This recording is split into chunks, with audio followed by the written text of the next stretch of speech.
Mississippi. Thank you, Mr. Chairman. Mr. Speaker, I yield myself as much time as I may consume. The gentleman is recognized. I rise today in support of H.R. 2200, the Transportation Security Administration Authorization Act. This legislation is a product of months of negotiations and includes significant contribution from Republicans, industry stakeholders, labor, the Government Accountability Office, and the Department of Homeland Security's Inspector General.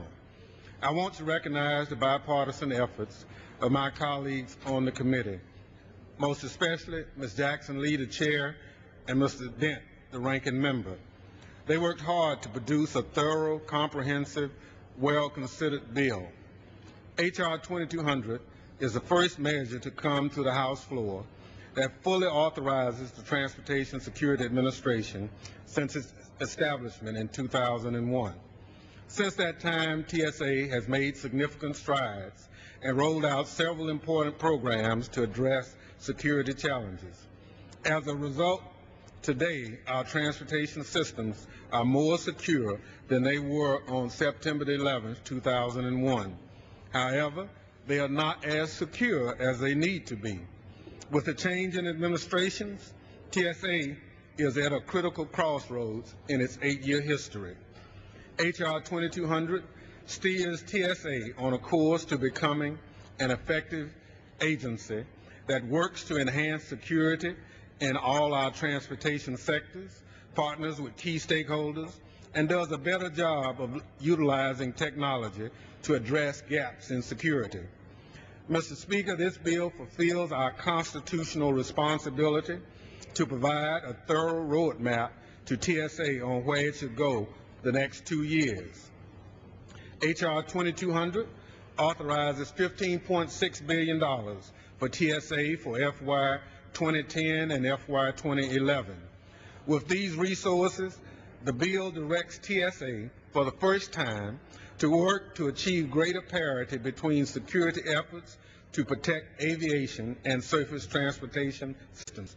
In the past few years, attacks on rail stations worldwide have underscored the vulnerabilities to these systems. In response, H.R. 2200 triples funding for surface transportation over what was provided in FY 2009 and authorizes 300 more surface transportation inspectors.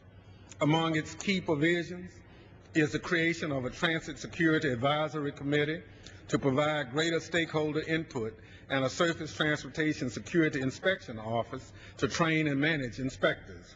The bill also strengthens security training for transportation security officers, flight attendants, all cargo pilots, surface transportation workers, and federal flight deck officers.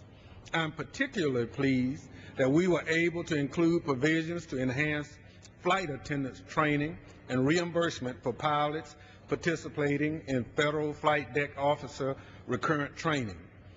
To bolster airport security and screening, H.R. 2200 authorizes a demonstration project and plan for the implementation of a secure verification system for law enforcement officers flying while armed. Further, it directs TSA to develop a strategic risk-based plan to enhance security of airport perimeter access controls and a demonstration program for biometric-based access control systems. For too long, we've been told that the wide-scale deployment of biometrics is too difficult and impractical. But just last week, Mr. Speaker, I saw biometrics, including readers, in use in Argentina at a port and a federal building. This bill embraces the promise of this and other 21st century technologies to address our security challenges. Additionally, there are a number of other noteworthy provisions that grew out of extensive committee oversight that covers such programs as Registered Traveler, Secure Flight, and the TWIC program. For example, this bill directs DHS to work with port operators to and help workers who are waiting for TWIC cards to be escorted so they can continue to work. The TWIC provision also puts in place strict timelines and flexibility on how cards are transmitted. A key theme that runs throughout the bill is greater stakeholder participation. The Aviation Security Advisory Committee is codified in this bill, so too in the air cargo and general aviation working groups. General aviation in particular gets a great deal of attention in this bill. Members from both sides of the aisle have expressed serious concern about TSA's approach when it comes to general aviation. Until recently, TSA displayed a lack of understanding of the uniqueness of general aviation environment. H.R. 2200 takes some major steps forward with authorizing a strong general aviation working group and the establishment of a new grant program for security improvements to general aviation airports. Finally, H.R. 2200 makes key improvements to air cargo and checked baggage security. Specifically, H.R. 2200 eliminates the use of bag match as an alternative means of checked baggage screening. It also directs TSA to develop a process to consider reimbursement claims by airports who investing in inline explosive detection equipment on a promise TSA would defray the cost. With respect to air cargo, it requires TSA to report on the status of the Certified Cargo Screening Program.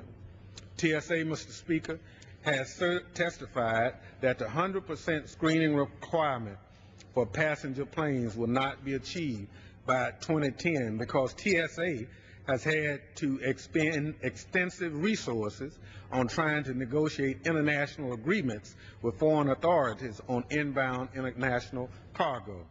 TSA, as the domestic security agency, lacks jurisdiction or expertise to negotiate such agreements. Achievement of this requirement is therefore dependent upon assistance from CBP, the State Department, and others, and most specifically, foreign governments. To ensure that TSA meets the statutory 100% screening requirement, Section 201 of the bill gives TSA up to 2 more years to negotiate agreements on inbound international cargo. Enactment of H.R. 2200, therefore, will help TSA put needed focus on working to meet mandates for screening all cargo transported between U.S. airports on passenger planes, whether originating in the U.S. or abroad. This provision in no way eliminates the 100% screening requirement.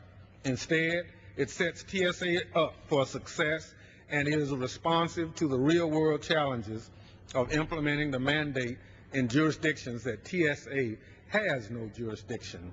Mr. Chairman, I look forward to our work today, and I encourage my colleagues to pass H.R. 2200 in a swift, bipartisan fashion in order to better ensure the security of all Americans. Mr. Chairman, I submit for the record exchanges of letters on this legislation. It will be covered by General Lee. Mr. Chairman, I'd also like at this time to acknowledge my ranking member, Mr. King from New York, who played a very important role in shepherding this legislation through the committee, and I'd like to acknowledge that at this time. Mr. Chairman, I reserve the balance of my time. Gentleman reserves the balance of his time. The gentleman from New York, for what purpose does the gentleman from New York rise?